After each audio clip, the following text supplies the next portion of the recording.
नमस्कार साथियों, कैसे हैं आप सब। तो इस वीडियो में हम संत काव्य धारा का अध्ययन करेंगे। साथियों, कुछ इम्पोर्टेंट जो तथ्य हैं आपके सामने रखने जा रहे हैं। और इसमें कबीरदास के बारे में जानकारी है जो कि पहले हम दे चुके हैं आपको। और साथ में दादू दयाल, ठीक है जी, जो दादू पंथ के संस्थापक दादू दयाल के बारे में जानकारी होगी। तो धीरे धीरे हम बढ़ेंगे आगे। संत काव्य बहुत बड़ा है, इसकी विशेषताएं पढ़नी है, बहुत कुछ पढ़ा हुआ है, तो धीरे धीरे चलेंगे, ठीक है। इससे क्विज या फिर क्लास हो जाएगी। तो सबसे पहले है जी हमारे पास संत शब्द की व्युत्पत्ति। तो संत शब्द की व्युत्पत्ति के संबंध में बहुत सारे मतभेद हैं कि भाई इसका अर्थ क्या लिया जाए, लेकिन व्युत्पत्ति के यहाँ पर जो वर्ण विन्यास होंगे साथियों, वो भी आप है ना देख लीजिए भाई। तो व्युत्पत्ति में पेट कटा व नहीं आएगा, ठीक है। अर्ध स्वर आएगा जी, और अर्ध स्वर जिसे हम वो कहते हैं, ठीक है। व्युत्पत्ति ऐसे लिखा जाता है। तो चलिए शुरू करते हैं संत शब्द से पढ़ना। सदाचार के लक्षणों से युक्त व्यक्ति को संत कहा जाता है। सदाचार यानी अच्छे गुण, ठीक है, शील गुण। इस प्रकार का व्यक्ति आत्मोन्नति एवं लोक मंगल में रहता है। डॉक्टर पीताम्बर दत्त बड़थवाल ने संत का संबंध शांत से बताया है, और इसका अर्थ उन्होंने निवृत्ति मार्गी और वैरागी कहा है, ठीक है। शांत से कहा है और अर्थ कहा है निवृत्ति। निवृत्ति यानी मोक्ष का मार्ग है जी, वैरागी भी कहते हैं। और कबीर अरबी भाषा का शब्द है जिसका अर्थ महान बताया है। जी पिछले दिनों क्विज में पूछा गया था, तो ये महान इसका अर्थ है अल कबीर अल्लाह। अभी जो अल्लाह है मोहम्मद पैगम्बर, उनके बहुत सारे नाम हैं, तो अल कबीर अल्लाह का ये 37वां नाम जो है माना जाता है। कबीर उनको भी कहा जाता है। आगे साथियों, पत्नी का नाम लोई है, पुत्र कमाल और पुत्र कमाली, ठीक है। रामकुमार वर्मा ने इनकी दूसरी पत्नी का नाम रमज़निया कहलवाया है, यानी कि रामज़निया बताते हैं इनकी दूसरी पत्नी भी रही है। और बच्चों का नाम कमाल और कमाली के बजाय निहाल और निहाली बताया है राम कुमार वर्मा ने, याद रखें। कबीरदास के माता पिता का नाम नीमा और नीरू था, सभी जानते हैं। कुछ इंपॉर्टेंट तथ्य है, ये फैक्ट्स आप जरूर याद कर लीजिए, पीडीएफ थोड़ी देर में मिल जाएगा। मुस्लिमों द्वारा कबीरदास के गुरु जो हैं शेख तकी माने जाते हैं, याद रखना है। कबीरदास के समकालीन शासक हुए हैं सिकंदर लोधी हुए हैं। बहुत सारी किंवदंतियाँ हैं कि इन्होंने इनको हाथी से नीचे कुचलवा कर मरवाने की कोशिश की थी। बहुत सारी किंवदंतियाँ हैं अलग अलग, जो कि सच नहीं मानी जाती, कहीं हद तक माना जाता है कि किंवदंतियाँ हैं, तो हम विश्वास नहीं कर सकते। आगे देखिए साथियों, कबीर की रचनाओं का संकलन करता धर्मदास था, जो इनका ही शिष्य है धर्मदास कबीर जी का। और बीजक नामक संकलन है, ठीक है। बीजन नामक संकलन इनकी रचना है। और जो बीजक नामक संकलन जो है, जो कबीर की रचनाओं का संकलन है, और इसका संकलन जो है किसने किया, धर्मदास ने किया। धर्मदास आप सभी को मालूम है कबीरदास के ही शिष्य हैं। और इस बीजक में साखी सफदर मैनी प्रमुख रचनाएं हैं। और बीजक नाम से कबीर की वाणियों का संकलन उनके शिष्य धर्मदास ने सन 1464 ईस्वी में किया था, और जिससे बिल्कुल प्रमाणिक मानी जाती है रचना, ठीक है। वैसे तो बहुत सारी रचना है। नगेंद्र जो है इनकी 63 रचनाएं मानते हैं, ठीक है। जिन 63 रचना मानते हैं उसमें से 40 मानते हैं कि प्रकाशित हैं, और बाकी जितनी भी बचती हैं अप्रकाशित हैं, ठीक है। तो कहने का तात्पर्य है कि भाई 63 रचनाएं नगेंद्र मानते हैं, लेकिन जो कुछ रचनाएं इनकी मानी गई हैं, जो नाम सुझाए हैं नगेंद्र ने, वो है अगाध मंगल कबीर की वाणी, अनुराग सागर, कबीर गोरख गोष्ठी, उग्र गीत, मोहम्मद बोध, ज्ञान सागर, विचार माला, हंस मुक्ति वाले, ठीक है ना। इसके अतिरिक्त भी साथियों, इसके अतिरिक्त बसंत, कहरा, चांचर, हिंडोला नामक भी इनकी रचनाएं मानी गई हैं, जो जहाँ पर नहीं लिखी हैं, ठीक है। बसंत, कहरा, चांचल, चांचर सॉरी, चांचल नहीं, चांचर, ओके, लिख लेना। हिंडोला, यानी इतनी सारी रचनाएं अलग अलग मानी गई हैं। और एक विप्रम तिथि नाम से भी इनकी रचना जो है मानी गई है। विप्रम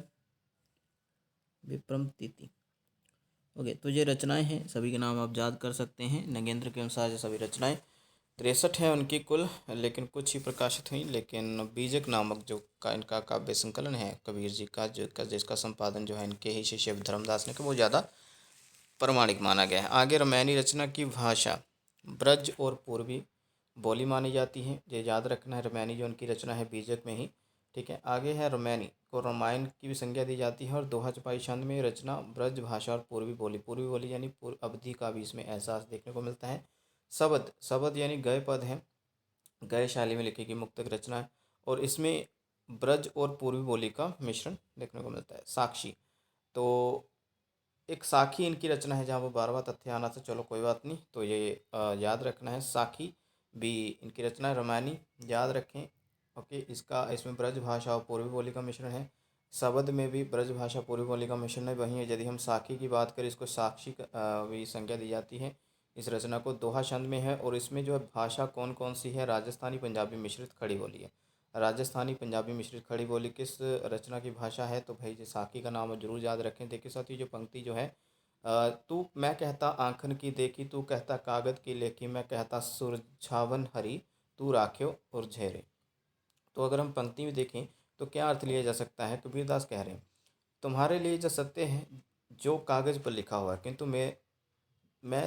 मैं आंखों देखा सच ही कहता हूँ और लिखता हूँ। कबीर पढ़े लिखे नहीं थे, पर उनकी बातों में सच्चाई थी। मैं सरलता से हर बात को सुलझाना चाहता हूँ, मैं कहता सुलझावन हरि। कहता है कि मैं सरलता से हर बात को सुलझाना चाहता हूँ, तुम उसे उलझा कर रख देते हो। जितने सरल बनोगे उलझन से, उतने ही दूर पाओगे। तो ये देख लीजिए, जो पंक्ति ईश्वर के संबंध में कही गई है। ठीक है जी। तो एक प्रकार से रहस्यवाद भी यहाँ पर इस पंक्ति में देखने को हमें मिलता है जी। ठीक है, आगे चलते हैं अगले प्रश्न पर। कबीर ग्रंथावली नाम से एक जो कबीर की रचनाओं का जो संकलन है वो किया है। किसने किया है? बाबू श्याम सुंदर दास ने किया है। अयोध्या सिंह उपाध्याय हरिऔध ने भी कबीर वचनावली नाम से उनकी रचनाओं, कबीर की रचनाओं का संपादन किया है। आगे देखिए, कबीर नाम की एक आलोचनात्मक रचना मिलती है हजारी प्रसाद द्विवेदी जी की, जरूर याद करें इसको भी। आगे है साथियों, कबीर जी की भाषा को सुदुक्कड़ी नाम कहा है, सुदुक्कड़ी नाम दिया है, तो ये दिया है भाई रामचंद्र शुक्ल ने। क्या कहा है? कबीर की भाषा को सुदुक्कड़ी कहा है। आगे साथियों देखिए, बाणी का डिक्टेटर, बाणी का डिक्टेटर, डिक्टेटर अगर देखा तो इंग्लिश का वर्ड है, तो इसका अगर हम हिंदी का अनुवाद करें तो तानाशाह। ठीक है, तानहाशाह या निरकुश भी कह सकते हैं। निरकुश शब्द आपने काफ़ी बार सुना होगा, निरकुश। ठीक है, निरकुश शासन। ओके, तो देखो साथियों, डिक्टेटर का मतलब यही है, बाणी के डिक्टेटर का मतलब यही हुआ कि भाई इसका मतलब यही हुआ साथियों कि कबीर जो कुछ कहना चाहते हैं वो कह देते हैं। वो बाणी में कैसी भाषा का प्रयोग करना है, नरम भाषा, सहज भाषा, है ना, सुबोध भाषा, वो परिवाह ही नहीं करते हैं। ठीक है, तो वो खुद कहते हैं कि मैंने तो कभी ज़िंदगी भर कलम नहीं पकड़ी है, जो कुछ है वो मैं लिख देता हूँ। ठीक है, फिर भी तो अपने आप को अनपढ़ मानते हुए भी मतलब इतना कुछ ज्ञान उनमें है। और बाणी के डिक्टेटर जो है हजारी प्रसाद द्विवेदी कह रहे हैं कि भाई वो तानाशाह है, एक निरंकुश शासक की भांति हैं। जो वो कहते हैं लोग उसको मानते हैं, उसको पढ़ते हैं बाखूबी ढंग से। उनको, लोगों को वो मानना ही पड़ता है, क्योंकि उनकी वाणी में भी जो है सच्चाई है। वाणी की डिक्टेटर हैं वो। ओके, तो ये हजारी प्रसाद द्विवेदी ने बहुत अच्छे से ये कहा ही है बात। आगे साथियों, कबीर भाषा यानी कबीर की भाषा को पंचमेल खिचड़ी कहा है, तो बाबू श्याम सुंदर दास ने कहा है। और ये कौन कौन सी भाषा थी? ब्रज, अवधी, पंजाबी, फारसी और अरबी। ठीक है, इस इन सभी के जो शब्द हैं उनकी रचनाओं में देखने को मिलते हैं। आगे देखिए, कबीर की भाषा को संत भाषा नाम जो बच्चन सिंह ने दिया है। आई थिंक किसी एक वीडियो मैंने राम स्वरूप चतुर्वेदी पर टिक कर दिया, जो देख लेना साथियों।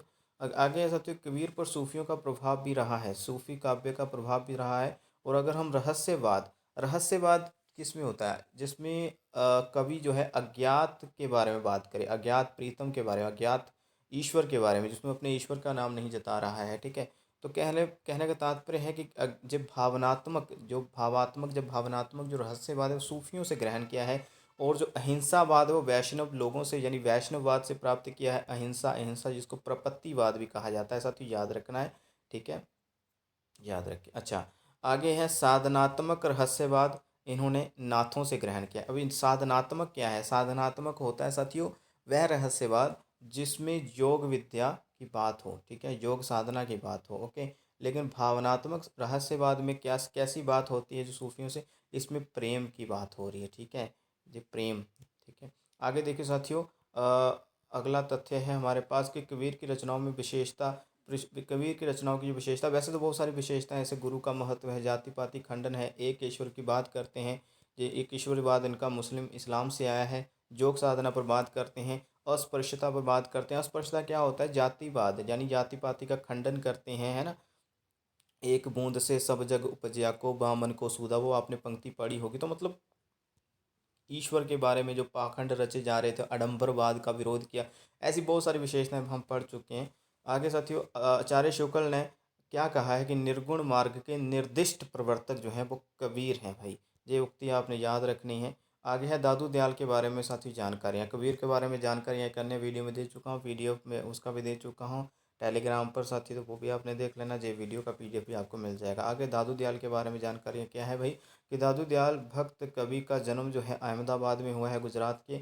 और दादू दयाल का जो जन्म है 1544 ईस्वी में माना जाता है और निधन जो है 1603 ईस्वी में माना गया है। और भराने की पहाड़ी जो नराना जगह है राजस्थान में, नराना की नरेक ठीक है, भराने की पहाड़ी वहाँ पर है। तो वहीं पर इन्होंने अपना जो है शरीर जो है देह जो है त्यागी थी। दादू पंथियों का प्रधान केंद्र ये माना जाता है, ठीक है, नराना के निकट राजस्थान की जगह। आगे साथ ही भराने की पहाड़ी जो है दादू पंथियों का प्रसिद्ध केंद्र, प्रधान केंद्र। आगे इनके गुरु का नाम वृद्ध भगवान है साथियों, याद रखना है। इनके शिष्य जन गोपाल की अ, जन्म लीला पर्ची में गुरु के बारे में पता चलता है। यानी इनके एक शिष्य हैं जन गोपाल, ठीक है, उनकी जन्म लीला पर्ची जो है एक रचना है और उनमें इनके गुरु के बारे में पता चलता है कि भाई इनके गुरु वृद्ध भगवान है। आगे साथियों जाति इनकी धुनिया है, मुसलमानों में धुनिया नाम की एक जाति है साथियों। एक जन श्रुति है, यानी सुनी सुनाई बात है कि लादीराम ब्राह्मण के जहाँ जो है इनका जन्म हुआ था। और राजस्थान के कबीर भी जो है ये माने जाते हैं। और विवाहित थे, दो पुत्र थे इनके और दो पुत्रों का नाम है गरीब दास और मस्कीन दास। और ये इनके आगे चलकर क्या हुए हैं भाई, ये इनके शिष्य भी बने। ओके, और दादू पंथ को आगे बढ़ाने का काम भी इन्होंने किया है, याद रखना है। आगे कुछ और जानकारी साथी जब भी आप देखते चलिए भाई कि राधो दास एक विद्वान हुए हैं, एक विद्वान। तो इन्होंने अपनी भक्तमाल रचना, एक तो नाभादास की भक्तमाल है, ठीक है, भक्तमाल नाम की रचना आपको भारतेंदु द्वारा लिखी हुई मिल जाएगी साथियों, तो याद रखना है। ओके। ओके। तो बहुत सारे लोगों ने भक्तमाल नाम से रचनाएं मिली हैं, लिखी हैं साथियों। राधो दास ने क्या कहा है अपनी भक्तमाल पुस्तक में कि भाई 52 शिष्य इनके रहे हैं। किनके भाई, हम दादू दयाल के बारे में पढ़ रहे हैं तो फिर दादू दयाल के शिष्यों की संख्या 52 बताई गई है। दादू के शिष्य मुख्य दादू के शिष्य मुख्य शिष्य जब बोले कि दादू के मुख्य शिष्य कौन थे, जगजीवन दास, संत दास और जगन्नाथ, जन गोपाल, रजव, सुंदर दास, ठीक है, जो इनके मुख्य शिष्यों में से एक है। ब्रह्म संप्रदाय की स्थापना दाऊद दयाल ने की थी और याद रखना है इसके बारे में भी। आगे साथियों कुछ शांतिमय तथ्य जो है आपके सामने रखने जा रहा हूँ कि भविष्य में संप्रदाय, यानी इस संप्रदाय ब्रह्म संप्रदाय का नाम परब्रह्म संप्रदाय हो गया था। और माना जाता है कि आगे चलकर यही दादू पंथ में परिवर्तित हुआ गया, यानी दादू पंथ इसी से ही बना है। आगे साथियों दादू पंथी जो है सतनाम कहकर जो है आपस में क्या करते थे, अभिवादन करते थे मिलते समय। कई लोग जैसे आज के समय में आप देखोगे राधा स्वामी सत्संग जाते हैं जो लोग, तो वो राधा स्वामी कहते हैं। जो निरंकार में जाते हैं, है ना, निरंकारी सत्संग में जाते हैं तो वो नित्य धन निरंकार कहते हैं। तो इस तरह से इनका भी है, दादूपंथी जो संप्रदाय आज भी चलता है राजस्थान में, तो सतनाम कहकर आपस में वार्ता करते हैं, अभिवादन करते हैं। आगे साथियों दादू के संत दास जगन्नाथ शिष्यों ने, ठीक है, ये दो शिष्य रहे हैं, इन्होंने हार्डे वाणी नाम से इनकी वाणी का संपादन किया है, याद रखना है, संग्रहित किया है हार्डे वाणी नाम से। ओके, दादू के दो शिष्य रहे हैं संत दास और जगन्नाथ।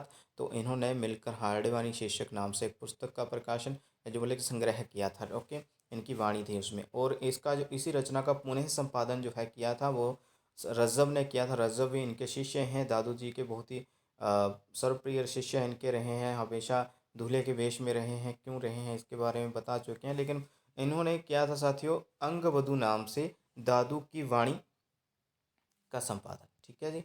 दादू की वाणी का संपादन जो है हार्डे वाणी का ही पुनः संपादन करके इन्होंने अंगवधु नाम उसका दिया था। अपनी भी कुछ रचनाएं जो है उसमें रखी हुई हैं उन्होंने। आगे साथियों नराना के निकट राजस्थान में सत्संग स्थल की स्थापना की गई, जिसे अलख दरीबा नाम से भी जाना जाता है। तो सत्संग स्थल का नाम जो है वो याद रखना है, अलख दरीबा। और जो नराना के निकट ही इन्होंने रखा था इसका स्थान। आगे दादू दयाल का अकबर के साथ 40 दिनों का संलाप हुआ था, मिलन हुआ था, वार्ता हुई थी, ये भी आपने याद रखनी है, ठीक है, याद रखें। कुंभन दास का नाम भी याद रखना है, वो भी गए थे मिलने अकबर के पास, क्योंकि अकबर ने ही बुलाया था उनको। फिर वो आप उक्ति को आपने आपने वो याद कर रखी है ना, आवत जात पनहैया टूटी जात, वो वाली पंक्ति वो बहुत फेमस। तो लेकिन जय दादू दयाल 40 दिन तक जो है मिले हैं, 40 दिन से वार्ता की है अकबर के साथ। ये भी किस शासक के साथ दादू दयाल का 40 दिनों का संलाप है, ऐसा प्रश्न पूछा जा सकता है परीक्षा में। आगे साथियों दादू दयाल की काव्य भाषा ब्रज, ओके, राजस्थानी खड़ी बोली मिश्रित है, ठीक है। इसमें देखो साथियों दादू दयाल जो है अहमदाबाद वाली साइड में है, तो गुजरात में पड़ता है और और राजस्थान भी निकट है। तो ब्रज यानी पिंगल शैली में ब्रज आ जाता है, ठीक है। तो एक खड़ी बोली राजस्थान की, ठीक है, राजस्थान में भी पड़ जाती है खड़ी बोली। तो एक प्रकार से राजस्थानी भाषा, खड़ी बोली और ब्रज का मिश्रण जो है इनकी काव्य में देखने को मिलता है। अरबी फारसी, अभी देखो मुसलमानों का शासन चल रहा था उस वक्त, तो भाई आप देख सकते हैं अरबी फारसी शब्द जो है उनकी भाषा से हिंदी में आ चुके थे। तो 20,000 से ज़्यादा पद इन्होंने रचे हैं। काया बेली और अनभैवनी इनकी अन्य रचनाएं जो है मानी जाती हैं, ठीक है। और दादू ग्रंथावली नाम से जो एक रचना मानी गई है वो एक संपादित ग्रंथ है जे परशुराम चतुर्वेदी ने लिखा है। लिखा नहीं है, एक प्रकार से कह सकते हैं दादू की रचनाओं को संपादित किया है, संकलन किया, इकट्ठा किया, फिर उसको संपादित करके प्रकाशन किया है। तो ये किया है भाई परशुराम चतुर्वेदी विद्वान ने, ठीक है, याद रखना है साथियों। ओके, बस आज की इस वीडियो में साथियों इतना ही। ये पीडीएफ आपको अभी मिल जाएगा, वीडियो देख लेना पूरा साथियों। और पढ़ दिया है मैंने जो जो फैक्ट हैं, अभी बहुत कुछ पढ़ा हुआ है, आगे भी जानकारी देंगे। धन्यवाद।